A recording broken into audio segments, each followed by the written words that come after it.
Hey, I'm Jackie Bryan, and I call myself the Naughty Grammy. I have 6 adult children, and now I have 17 grandchildren, and I realize that's a kind of a staggering fact, but it is for real, and they are all adorable and beautiful, and I love to cook for them. I'm very passionate about food. I'm a certified raw food chef, so I tend to go to the side of healthy and nutritious, and what I pride myself in doing is taking foods that are everyday foods and adding a little something to them to make them a little extra nutritious and a little bit more fun to eat. When my grandchildren were little, this is a true confession, I used to actually whisper in their ears that just remember, I'm the naughty Grammy, because I didn't want to be one of those old stickler grandmas that was just no fun to be with. So we cook together and we spend time in the kitchen, and I truly enjoy that time, and I love preparing food for all of them and for my friends. I love to entertain, and I hope sometime I'll have an opportunity to cook for you. Thank you for watching this video. Hi, I'm Jackie Bryan, and I am a raw food chef, certified raw food chef. I'm also a mother of 6 and grandmother to 17 amazing grandchildren. I was raised in Southwest Louisiana, and so my food point of view is a little on the naughty side.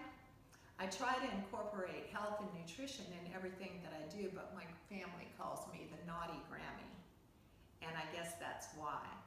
So today I'm going to do a dish that I grew up eating and making in Louisiana, candied yams. It's that time of the year, and I think it'd be a fun dish for us to make together. So first of all, I'm going to share with you that, believe it or not, I was a member of 4-H as a little girl. And 4-H is an organization, for those of you who don't know, that teaches children mostly in rural areas about farming and sewing and things that you would typically see happening more out in the country. But I lived in town, and so of all things, I chose to do crop judging. Here's what I learned about picking produce. This is a good yam. It's pretty regular in size. It's not lumpy or weirdly shaped. It's pretty consistent.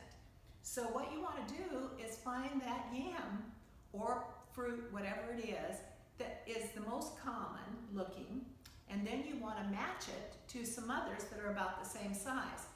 This yam has already been cooked, baked in the oven at 400 degrees for about an hour, but it's still pretty similar to the one that I haven't cooked. So you can see I've picked all the yams about the same size and same basic shape. So now I'm going to just show you, once you've baked that yam at 400 degrees and you've let it cool, I'll show you that the skin just peels right off. It's as easy as that. So I'm just going to peel this one real quick, and I'm going to show you how to arrange all the ingredients in the pan. And it's really a pretty simple dish, but the end result is delicious. And I don't think you'll have to fight to get kids to eat their sweet potatoes, which, as we know, yams are. And they are one of the more nutritious vegetables that we have. So it's kind of a primo dish. So first of all, what I do is I cut the yam in half, and then I cut it in quarters. And I've pre-buttered an 8x8 pan, and I just lay them across the bottom of the pan until the pan is full. I have a few more here that I've already baked. I'll just cut them and quarter them again, and I'm filling up the bottom. Once I have the bottom filled, then I'm going to start with the good stuff. So my ingredients, I layer across the potatoes. And my first ingredient, what else? Butter. So have the butter all melted, and I pour a little bit of butter over the top. And by the way, I use salted butter. I know in cooking you often see chefs say to use unsalted butter, but this is a really sweet dish, and the advantage of putting salted butter in is that it cuts a little bit of the sweetness, and you don't want it. Okay, so next, we've layered the potatoes, we put the first batch of butter on, and now we're sprinkling brown sugar over the top. And I'm using probably, I would say maybe a half cup brown sugar. So we want a pretty good little layer. And then we're going to pour a little bit of orange juice on. And that orange juice has enough acidity that, again, it cuts a little bit of the sweetness, and the combination of oranges and yams can't be beat. Then we're going to sprinkle a little bit of orange zest, because that really captures the flavor of the orange juice. And this is the zest of one orange, and I'm using the juice from that same orange, so we're really being efficient. And now we're going to sprinkle some chopped pecans. Isn't this just getting really silly, ridiculously delicious? So here we go with the pecans. And then we're going to sprinkle a combination of cinnamon, ground cloves, and nutmeg. And I've mixed them together. I'd say a teaspoon of cinnamon, maybe a quarter of a teaspoon of nutmeg, and about the same of the cloves, a quarter teaspoon. So we're sprinkling that over. You know, this doesn't have to really be in any order as long as you get it all in on that layer. And then the final touch is a mixture of honey and maple syrup, and I've used about 1/3 of a cup of each. So we're going to pour a little bit of that over the top, and we are ready for our next layer.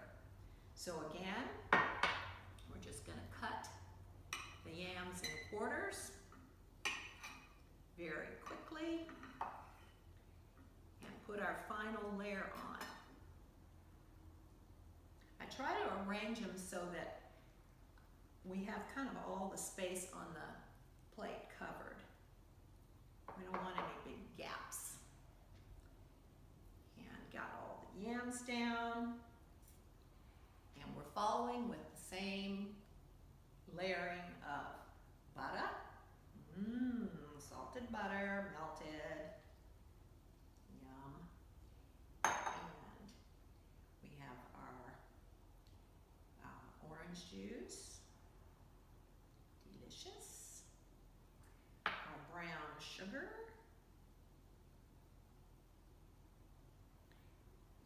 So I'm hanging my hat on the fact that the yams are super nutritious, because there isn't anything else in this dish that's nutritious except maybe the nuts.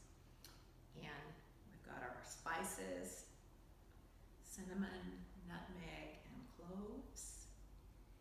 And then our grand finale with the orange zest sprinkled across the top. Now, we have different schools of thought on this last item. My grandkids just happen to really love marshmallows, so I happen to know, oh, I almost forgot the pecans. Got to put the rest of the pecans on. So we put the rest of the pecans on, and I was about to say that my grandchildren love marshmallows, and I am not such a big fan of them, but I do usually sprinkle a few on the top just to satisfy them. And so, and our last shot of maple syrup and honey. Here we go. Okay, now we put the marshmallows on. And you'll see I do it fairly sparingly because, again, it's just not my thing. But if they see them, they're happy. So I put enough on that they can spot them and get all tickled about it. So here we go. There's my final product. It's gonna go in the oven at about, I would say maybe 375 for probably 45 minutes. And actually the marshmallows will help you with this because they will melt when it's just about done. And the yams are already cooked, so we're really just heating everything through and giving it a chance to absorb all the nice flavors. So I'll give you a little look when it comes out of the oven. Okay, great. So I'm back and here's the finished product. These represent truly delicious Southern candied yams. See what I mean about the marshmallows? They tell you it's done. Enjoy.